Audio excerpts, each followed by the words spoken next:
So my day job is actually, trying to help people come off heroin. So I always see it from a clinician's perspective of meeting people who are in the depths of addiction.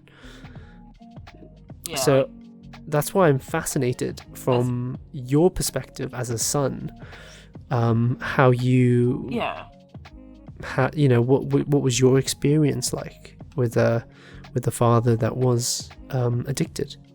I think something you'll find interesting is this is probably why I'm so forgiving of him or something, because a lot of it's blacked out for me. Like when I went to his Christmas party, I think it was, I was talking to him, like this is him now, by the way, and he was talking about this incident where I saw him hit my mom, but I don't remember that at all.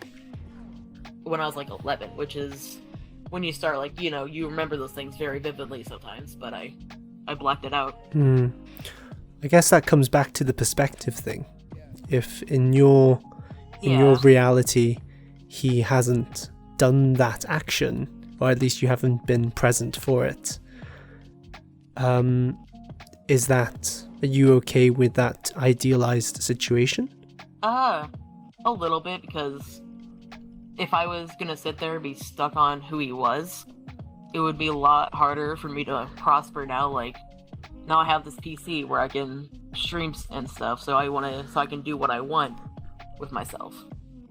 And like, he gave that to me, and sometimes I feel like I don't reciprocate that, like, thankfulness I really feel.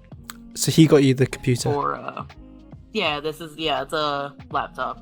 Cool. And it's not I don't think it's the things that made me forgive him. Like, when I saw him, I was just happy that he was happy, mostly. Because even though for like the longest time, I didn't want him to be happy. But when I saw him happy, I was like, oh, this is great. And that, like, reality went away, like, of him being miserable.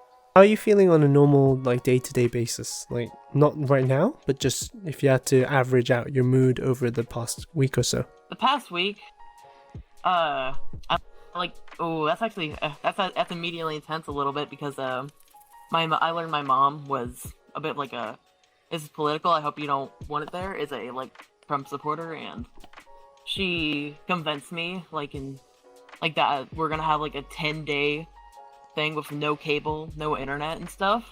And, like, mentally that freaked me out, because I started, like, buying flashlights and stuff, like it was gonna happen, but nothing's happened.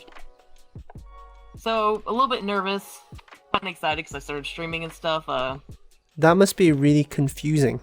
If I was in your position, I would feel very challenged. I wouldn't know how to react to that kind of situation. Yeah, it was, at first it's like, how am I supposed to react? And at first I just didn't react. I was just very moody for a little bit. And I talked to my friend Tim.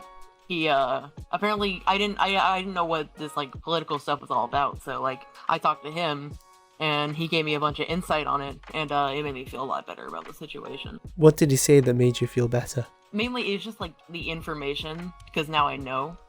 It still wasn't good things, like, like how, I guess, like, Trump has this, like, God complex or something. I'm like, yeah, I can see that. Because, like, you notice all these signs, and you ignore them, and I was ignoring them for a long time, and it all kind of hit me at once. I don't think it's a huge deal, but I still a little bit like, what am I supposed to do?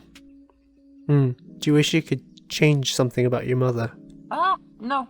She, her personality, no. People are the way they are, and if I was going to change somebody, that wouldn't be them anymore. I like that, yeah. My friend had this, like, thing where, like, he's like what if you went to heaven and, like, you could, like see, like have all the people you knew in front of you, and then I was like, well, then they would have their own heaven, so they wouldn't really be there.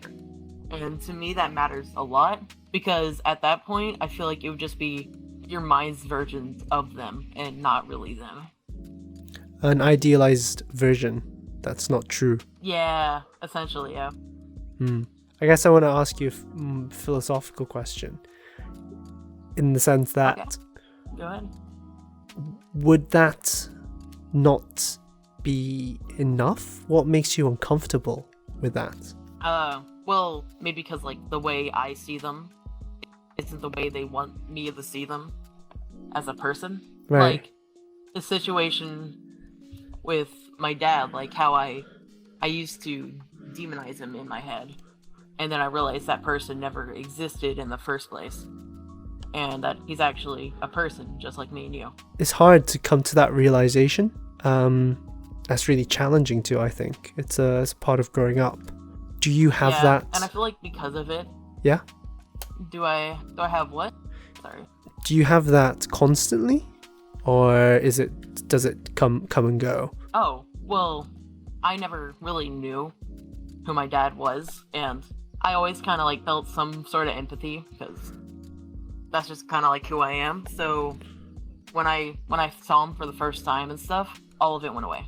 It was weird because it was like, I don't know if this is just me, but I feel like emotions are really easy to let go of, because sometimes like they help a lot of the time, but sometimes they'll get in the way and like hurt the people you love.